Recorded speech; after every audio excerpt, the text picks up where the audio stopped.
बिस्मिल्लाहिर्रहमानिर्रहीम। अस्सलाम वालेकुम व्यूअर्स, आज की मार्केट अपडेट वीडियो के साथ इरफान अवान आपकी खिदमत में हाजिर। तो सो फार मार्केट में अभी 335 पॉइंट्स का इजाफा हो चुका है और इंडेक्स 41,404 पॉइंट्स के लेवल पे ट्रेड कर रहा है।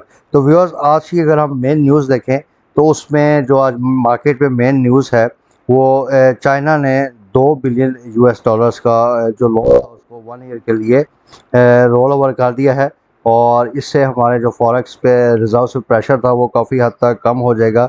इसी तरह इंटरनेशनल मार्केट से एक अच्छी खबर ये भी है कि पाकिस्तान के जो डॉलर बॉन्ड्स की यील्ड है वो अब नीचे काफ़ी हद तक आना शुरू हो गई थी। ये तकरीबन 48-50% के लेवल डिस्काउंट लेवल पर ट्रेड हो रहे थे, लेकिन IMF के लोन की क्लैरिटी आने के बाद अब इसमें हम एक सब्सटेंशियल डिक्रीज़ देख रहे हैं। तो ये भी इकॉनमिक फ्रंट पे एक अच्छी खबर है। इसी तरह रुपये ने जो है वो कल हाईएस्ट एवर जो है वो गेन किया है इन 2 डेकेड्स ओवर यूएस डॉलर्स, तकरीबन 4.2% का।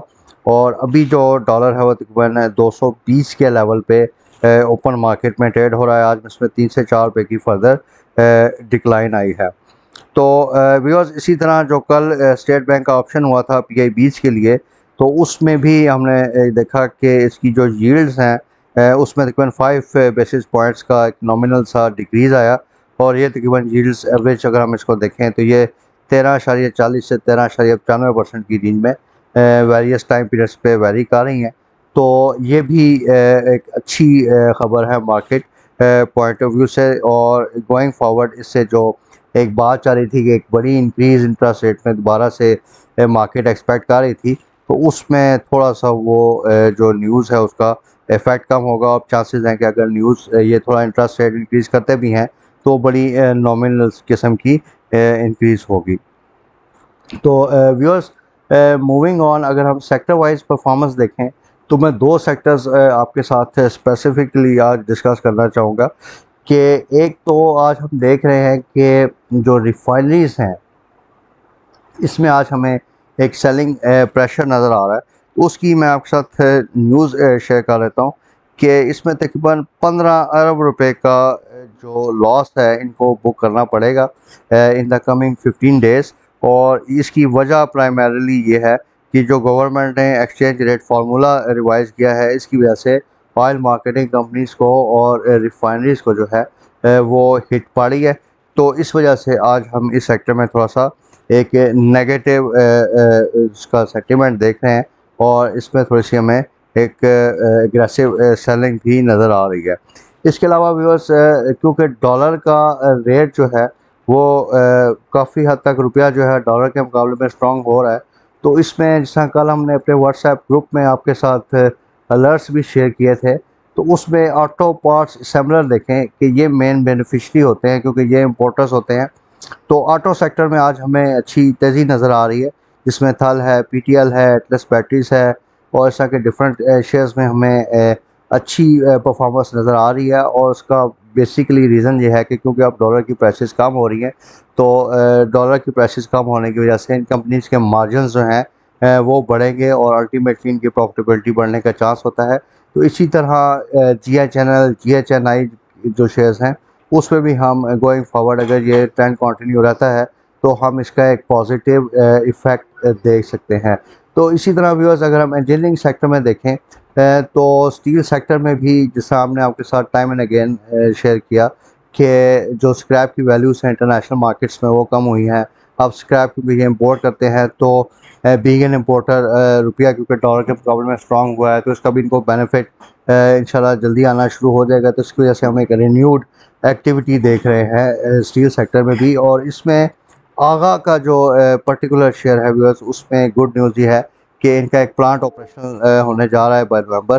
तो फॉर दोज इन्वेस्टर्स जो थोड़ा 3 से 6 महीने के टाइम हॉरिजॉन पे इन्वेस्टमेंट करते हैं, तो उनके लिए ये आगा स्टील इस टाइम बड़े अट्रैक्टिव लेवल्स पे है और ये गोइंग फॉरवर्ड आपको अच्छे रिटर्न्स दे सकता है। तो व्यूअर्स, मूविंग ऑन के व्हाट्स नेक्स्ट, कि अब मार्केट जो है वो किन लेवल्स की तरफ जा रही है और क्या एक्सपेक्टेशंस है मार्केट की, तो इससे रिलेटेड आज हमारे रिसर्च डिपार्टमेंट ने एक इंट्रा वीक अपडेट जो है वो इशू किया है। और उसमें हमने टेक्निकल लेवल्स इंडेक्स के डिस्कस किए हैं और उसके साथ साथ हमने सीमेंट के सेक्टर पे काफ़ी इसमें फोकस किया और जो सर्टन इसके स्क्रिप्ट है उनके ब्रेकआउट लेवल्स प्रोवाइड किए हैं। तो viewers with regard to KSE 100 index या मार्केट अभी हमारी इसमें बेसिकली जो हमारा कंक्लूजन बनता है या असेसमेंट बनती है वो ये है कि इंडेक्स ने जो है अपनी की रेजिस्टेंस जो थी 41,000 के लेवल की उसको ब्रेक कर दिया है। और उस ब्रेक करने के बाद हम आज के दिन में जिस तरह देख रहे हैं कि ये जो इसका एरिया है बिटवीन 41,600 टू 42,000, यहाँ पे अब थोड़ा सा मार्केट जो है कंसोलिडेट होती या थोड़ी सी रुकती हुई नज़र आ सकती है। और कंसोलिडेट करने के बाद मार्केट जो है वो अल्टीमेटली वी सी के अगर यहाँ से कोई पॉलिटिकल साइड पे कोई फर्दर बड़ी नेगेटिव डेवलपमेंट नहीं होती तो मार्केट तकरीबन 42,200 का मेन रेजिस्टेंस लेवल है मार्केट का। तो अब मार्केट इस एरिया में कुछ अर्सा ट्रेड करने के बाद अल्टीमेटली 42,000 की तरफ हम एक्सपेक्ट कर रहे हैं कि मार्केट मूव करेगी और अपने आप को इन लेवल्स पे कंसोलिडेट करेगी। लेकिन व्यूअर्स जो क्रिटिकल मार्केट की रेजिस्टेंस है वही वही पुराना लेवल जो आपके साथ अक्सर डिस्कस होता रहा था वो 42,700 का है। और अगर मार्केट इन लेवल से ऊपर सस्टेन करती है तो that would be a strong indication कि अब मार्केट का जो है बेरिश मोमेंटम ख़त्म होके अब ये मार्केट जो है लॉन्ग टर्म में एक पॉजिटिव मोमेंटम की तरफ मूव करना शुरू कर दिया है। लेकिन अगर मार्केट ये 42,000 का लेवल सस्टेन नहीं करती तो इसमें एक बेसिकली कंक्लूजन यही बनेगा कि ये जो अभी 1,000 2 2,500 पॉइंट से गेन आ रहे हैं ये बेसिकली एक थ्रो बैक्स हैं। और इसमें अभी मार्केट का जो है वो बेरिश ट्रेंड जो है बरकरार है और अभी तक वो ख़त्म नहीं हुआ। तो बेरिश ट्रेंड को तोड़ने के लिए मार्केट को 42,000 का लेवल जो है वो ब्रेक करना बहुत ज़रूरी है। तो इन द कमिंग डेज इसको हम बड़ा क्लोजली देखेंगे और जैसे जैसे इसमें हमें फर्दर इसमें हमारी असेसमेंट बनेगी तो इंशाल्लाह आपके साथ हम शेयर करेंगे। But for the time being आप जिस तरह आपके साथ हम डिस्कस कर चुके हैं कि आपकी जो पोजीशंस प्रॉफिट में है डेफिनेटली आप प्रॉफिट बुकिंग कीजिए। और जैसे ही मार्केट जो है अपनी कंजेशन रेंज से बाहर निकलती है यानी 41,800 से 42,000 लेवल 42,000 का जो लेवल है इसको सस्टेन कर जाती है और यहाँ पे ज़रा बिल्डअप होता है तो उसके बाद इंशाल्लाह हम फ्रेश बाइंग की तरफ एग्रेसिव फ्रेश बाइंग की तरफ फर्दर मूव करेंगे। तो व्यूअर्स 2 दिन से हमने देखा कि सीमेंट सेक्टर जो है इसमें काफ़ी अच्छी परफॉर्मेंस आई। और रीज़न बीइंग कि क्योंकि सीमेंट्स ज़्यादातर कोल इंपोर्ट करते हैं और डॉलर रेट जो है रुपया स्ट्रॉन्ग हो रहा है तो उसकी वजह से एक सीमेंट में एक पॉजिटिव इफेक्ट देखा जा रहा है। लेकिन सीमेंट सेक्टर का अभी एक ड्रॉबैक ये है कि डिमांड कॉन्ट्रैक्शन एक्सपेक्टेड है इन द कमिंग डेज क्योंकि इकोनॉमिक स्लो डाउन हो रहा है। तो जिसकी वजह से डिमांड कम होने की वजह से इनकी सेल्स कम होंगी और अल्टीमेटली इनकी प्रॉफिटेबिलिटी कम हो सकती है। इसी तरह डिस्काउंट रेट्स क्योंकि अभी काफ़ी ज़्यादा हैं तो इससे भी इनकी फाइनेंस कॉस्ट में सेक्टर कंपनीज की बढ़ेगी और उसकी वजह से इनकी प्रॉफिटेबिलिटी इफेक्ट हो सकती है। तो इन द शॉर्ट टर्म जो है सीमेंट सेक्टर वो काफ़ी उसकी जो प्रोग्रेस है ये एक बड़ा क्वेश्चन मार्क लग रहा है इसके ऊपर। नो डाउट कि मार्केट में थोड़ा सा इसमें एक हम पॉजिटिव सेंटिमेंट देख रहे हैं लेकिन इस पे हमारे अभी काफ़ी कंसर्न्स हैं और वीसी के ये काफ़ी मे बी एक शॉर्ट लिव्ड फिनोमेना हो सकता है। तो व्यूअर्स डिफरेंट स्क्रिप्ट्स हैं जिनके ब्रेकआउट लेवल्स आपके साथ डिस्कस कर लेता हूँ कि अगर इनके ब्रेकआउट लेवल सस्टेन हो सकते हैं तो उसके बाद वी कैन एक्सपेक्ट कि इनमें जो है इनका बेरिश मोमेंटम टूट सकता है और इनमें एक रैली डेवलप हो सकती है। तो आपने इन लेवल्स को जो है वो काफ़ी क्लोजली मॉनिटर करना है।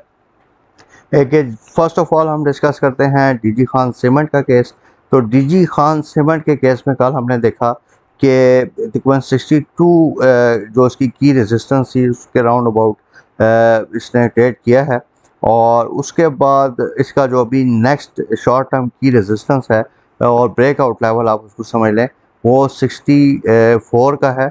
और अगर 64 से इसने इसको ब्रेक किया अच्छे वाले के साथ तो इसमें हम एक अच्छी एक्टिविटी देख सकते हैं। लेकिन वीसी केस में अभी जिस तरह कि मैंने आपके साथ अभी फैक्टर्स डिस्कस किए तो अभी हम इसमें थोड़ा सा एक रेंज बाउंड एक्टिविटी एक्सपेक्ट कर रहे हैं। मूविंग ऑन इस तरह मेपल लीफ सीमेंट फैक्ट्री का है। मेपल लीफ सीमेंट के केस में इसकी जो की सपोर्ट थी वो तकरीबन 22 रुपये 71 पैसे से 23 रुपये 65 पैसे तक की थी। और इसमें अगर हम ब्रेकआउट इसका कैलकुलेट करें तो वो तकरीबन 30 रुपये का बनता है। यानी अगर ये 30 रुपये के लेवल से ऊपर ट्रेड करेगा तो वी कैन अज्यूम कि अब ये बीरिश मोमेंटम से निकल के पॉजिटिव मोमेंटम की तरफ जा रहा है। और इसकी जो भी शॉर्ट टर्म रेजिस्टेंस बन रही है वो तकरीबन 28 रुपये 50 पैसे की है। और वंस अगेन मेपल लीफ के केस में भी वी सी के जो रेंज प्ले है या रेंज बाउंड एक्टिविटी है इन द कमिंग सेशंस वो हम एक्सपेक्ट कर रहे हैं। इसी तरह moving on viewers, lucky cement का स्क्रिप्ट है। लकी सीमेंट के स्क्रिप्ट में इसका जो मोमेंटम हम देख रहे हैं वो थोड़ा सा हमें पॉजिटिव साइड पे नज़र आया है। और वही जो शॉर्ट टर्म इसमें बाइंग 2-3 दिन में हुई है तो उसकी वजह से इसमें हमें एक थोड़ा सा एक पुल बैक नज़र आया है। लेकिन इसकी जो भी की रेजिस्टेंस है वो 475 रुपये की है। और इसकी जो मीडियट सपोर्ट है वो 430 रुपये की है। तो सीमेंट सेक्टर में जैसा मैंने आपसे डिस्कस किया कि डिमांड कॉन्ट्रैक्शंस हैं और बाकी फाइनेंस कॉस्ट के इश्यूज़ हैं, तो इस सेक्टर की परफॉर्मेंस को हमें काफ़ी क्लोजली मॉनिटर करना पड़ेगा। तो इसमें व्यूअर्स ये आपसे डिस्कस करने का बेसिक ऑब्जेक्टिव ये था कि आपने इसमें इनकी प्राइसेस को चेज़ नहीं करना है कि अगर प्राइसेस बढ़नी शुरू हुई हैं तो आप बस ब्लाइंडली सीमेंट सेक्टर में अपनी जो है एग्रेसिव बाइंग शुरू कर दें। इसमें बड़ा आपने कॉशियस स्टांस लेना है और टेक्निकल और फंडामेंटल दोनों जो है इसके एस्पेक्ट्स उसको देख के बड़े केयरफुली इसमें आपने इन्वेस्टमेंट डिसीजन मेकिंग करनी है। अदरवाइज़ ये जैसा कि यूजुअली होता है कि ऊपर रेट्स पे आप पोजीशंस बाय कर लेते हैं और वंस अगेन मार्केट्स में थोड़ा सा प्रेशर आता है तो वहाँ आपकी पोजीशन स्टक हो सकती है। तो इस चीज़ को अवॉइड करने के लिए इसमें वी वुड सजेस्ट कि आपने बड़ा केयरफुली इन चीज़ों को देखना है। और जो ब्रेकआउट लेवल्स हम आपको दे रहे हैं इन केस ये ब्रेकआउट लेवल्स टूटते हैं तो फिर इसमें आपने जाके एग्रेसिव बाइंग करनी है। So viewers, with this note we end today's video. इसमें अभी मेरे पास सीमेंट सेक्टर से रिलेटेड और भी 3-4 स्क्रिप्ट्स की डिटेल है, लेकिन क्योंकि टाइम ज़रा शॉर्ट है तो इस वजह से ये मैं आपके साथ बड़ा ब्रीफली जो 2-3 मेन स्क्रिप्ट्स थे वो मैंने आपके साथ डिस्कस किए हैं। तो फॉर दोज क्लाइंट्स जो कि पूरी डिटेल रिपोर्ट हासिल करना चाहते हैं तो वो मुझे काइंडली व्हाट्सएप कर दें, मैं उसके साथ ये डिटेल रिपोर्ट शेयर कर दूँगा। So keep on following our channel और हमारे चैनल को लाइक और सब्सक्राइब कीजिए ताकि हमारे मार्केट अलर्ट्स आपके साथ टाइमली मैनर में पहुँचते रहें। Thank you very much for the time viewers. Allah हाफ़िज़।